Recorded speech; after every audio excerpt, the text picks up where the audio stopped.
Here are the horoscopes for the week of the 23rd of February to the 1st of March 2015.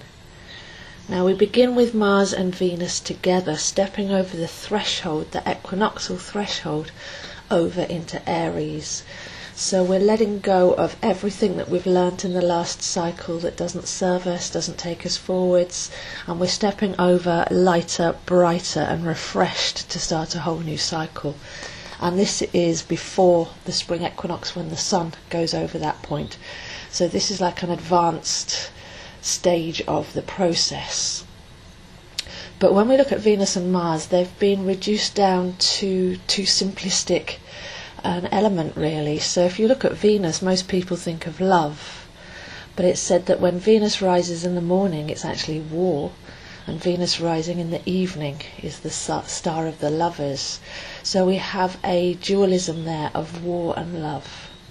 When we look at Mars, most people think of war, and yet Mars is also the graceful warrior, the one that knows when not to fight, the one that uses elegance and eloquence and timing and grace, sometimes to avoid a battle. So Venus and Mars put together like that, we have to see the kind of masculine and feminine element of both of those to be fully balanced. So going into the sign of Aries, that's often seen as quite aggressive and forward, but it's also pioneering, fresh, gently foolish, because we have let go, we're not carrying all that baggage forward.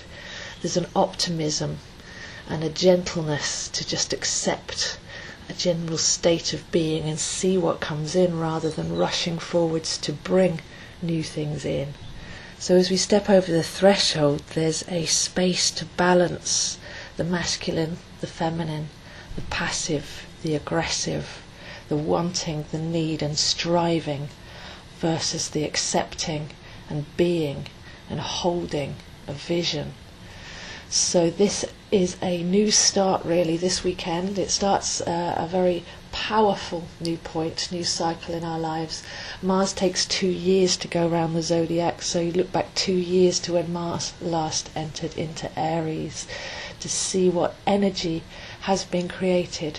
It's what we put our energy to as well. So if we are holding need and want or frustration, then that's what we can let go of before we step forwards.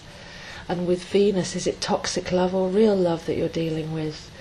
Is it expectations and agendas, or is it just loving somebody and yourself for your pure essence? So Venus and Mars together, slightly more complicated than you may think on the surface. And Aries certainly not just energy and forward driving, but also that equinox point of pausing to see where we're going to put our energies to in the coming cycle. Jupiter has been retrograde since the beginning of February, and throughout this month makes an interestingly awkward angle to Pluto. So what this means is that Jupiter asks us to find our sovereignty, find our radiance, find our magnificence. But Pluto is saying that we need to go back first and find out what we truly are, what we've been standing on and for, and whether that's actually serving us. So there's a lot of listening, a lot of learning going on with this particular activity, because we can limit ourselves from our full expression, or we can build on wobbly ground so that even if we are trying to radiate, the rug can be pulled from under our feet. So there's a shoring up and an underpinning going on here if we can go back with that retrograde and see, well, maybe where am I not living to my fullest? What's stopping me? What are the blocks? What are the beliefs that are actually stopping me from that expansion, and firming up that ground under our feet so that we can stand and reach and shine. Midweek becomes quite evocative. We have the Sun moving towards meeting Neptune on Thursday, and if you think of Neptune like a tuning fork with clear channels for energy, are our channels open enough? Are we coherent and aligned enough that that energy can flow truly? So we know that we're transmitting and contributing through our thoughts and feelings to collective fields. But we're encouraged by society to remain on a low level, whether it's guilt or shame or anger. But once we know that that would be contributing to that field, can we really afford to constantly transmit those feelings. And this is a really great opportunity to go in and clear out those channels, to not hold on to all of those stories, but to begin to let them go, so that we're clear and cellularly aligned, and we can trust our intuition, and we've got that sense of freedom and peace and childish joy, really, rather than all that adult baggage that we pick up along the way.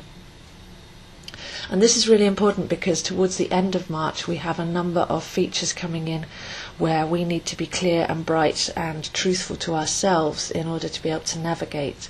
So we have the Pluto-Uranus square on the 17th, a new moon eclipse at the last degree of the zodiac, and the spring equinox coming up at the end of March.